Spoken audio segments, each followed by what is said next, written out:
M Reddy ಅಂದರೆ ನಮ್ಮಲ್ಲಿ ಒಂದು ಭಾಗ ಅಣ್ಣ ತಮ್ಮಂದ್ರಿದ್ದಂಗೆ. ನಾವು ಯಾವುದಾದ್ರೂ ಕೇಸ್ ಇದ್ದರೆ, ಏನಪ್ಪ ಇದೊಂದು ಕೇಸ್ ಇದೆ ಅಂದರೆ ಉಂಡಪ್ಪ ಹೊಸ್ತಾನು ಅಂತ ಆಫೀಸಿಂದ ಬಂದುಬಿಡೋರು ಮನೆಗೆ ಬಂದು ತಿಂಡಿ ಗಿಂಡಿ ಮಾಡ್ಕೊಂಡು ಕಾಫಿ ತಗೊಂಡು ಅಲ್ಲೇ ಕೇಸ್ ತಗೊಂಡು ಹೋಗೋರು.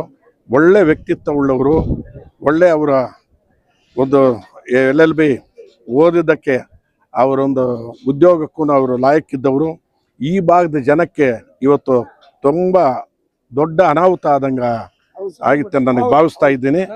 ನನಗೆ ಯಾಕಂದರೆ ಜನರಲ್ಲಿ ಪ್ರೀತಿ ಆಗಿದೆ. ಸೌಮ್ಯವಾದ ಗುಣ, ಸೌಮ್ಯವಾದ ನಡತೆ, ತುಂಬ ಅಚ್ಚುಕಟ್ಟಾಗಿ ನಡ್ಕೊಳ್ತಾ ಇದ್ದರು.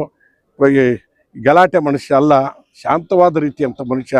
ಒಳ್ಳೆಯವರು ಈ ಭಾಗದಲ್ಲಿ ಕಳ್ಕೊಂಡು ನಮಗೆ ತುಂಬ ಬೇಕಾದವರು ಸಂಬಂಧಿಕರು ಅಂತ ಹೇಳ್ಬೋದು. ಅದು ಇವಾಗ ಯಾರಿಗೂ ಗೊತ್ತಾಗಲ್ಲ, ಸಂಬಂಧಿಕರು ಅಂತ. ಎಂ ರೆಡ್ಡಿ ಆ ಮಗು ಕಡೆ ಸಂಬಂಧಿಕರು ನಮಗೆ. ಪಾಪ ನನಗೆ ತಿಳಿದ ತಕ್ಷಣ ಕಣ್ಣಲ್ಲಿ ನೀರು ಬಂತು ಬೆಳಗ್ಗೆನೆ. ಹಾಗೆ ನಾನು ಬಂದೆ. ಇವತ್ತು ನಾನು ಎಲ್ಲ ನಮ್ಮಲ್ಲಿ ಒಂದು ಸವಾಗಿ ಹೋಗಿ ತೊಡಗೋನು. ದಯವಿಟ್ಟು ನಮ್ಮ ನಾಗೇಶ್ ಸಾಹೇಬ್ರು ಹೇಳ್ದಂಗೆ ಅದೇನೋ ಋಣ ಇತ್ತು, ಬಂದಿದ್ದೀನಿ. ತುಂಬ ವ್ಯಕ್ತಿತ್ವ ಉಳ್ಳವನು. ನಾನು ಇಷ್ಟು ಅಷ್ಟಲ್ಲ, ಬಾಯಿ ತುಂಬ ಮಾತಾಡೋನು, ಕಳೆಯಾಗಿ ಮಾತಾಡೋನು, ನಗ್ತಾ ಮಾತಾಡೋನು. ಒಳ್ಳೆ ಅವರು ವಿದ್ಯೆಗೆ ತಕ್ಕಂಥ ಫಲಿತ ಕೊಡೋರು ರೈತರಿಗೂ ಕೂಡ. ಆ ರೀತಿ ಇದ್ದು ಇವತ್ತೊಂದು ದಿನ ಅವರು ಹೋಗಿದ್ದಾರೆ. ಅವ್ರ ಕುಟುಂಬಕ್ಕೂ ಕೂಡ ಒಳ್ಳೆ ದೇವರು ಆರೋಗ್ಯ ಕೊಟ್ಟು ಅವರ ದುಃಖವನ್ನು ಭರಿಸೋದಕ್ಕೆ ಶಕ್ತಿ ಕೊಟ್ಟು ಅವ್ರು ಒಳ್ಳೇದಾಗಲಿ ಅಂತೇಳಿ, ಅವ್ರ ಮಕ್ಕಳಿಗೂ ಅವ್ರಿಗೂ ಅವ್ರ ಕುಟುಂಬದವ್ರಿಗೂ ಆಗಲಿ ಅಂತೇಳಿ ನನ್ನ ಭಾವಿಸಿ ನನ್ನ ಮಾತು ಮುಕ್ತಾಯ.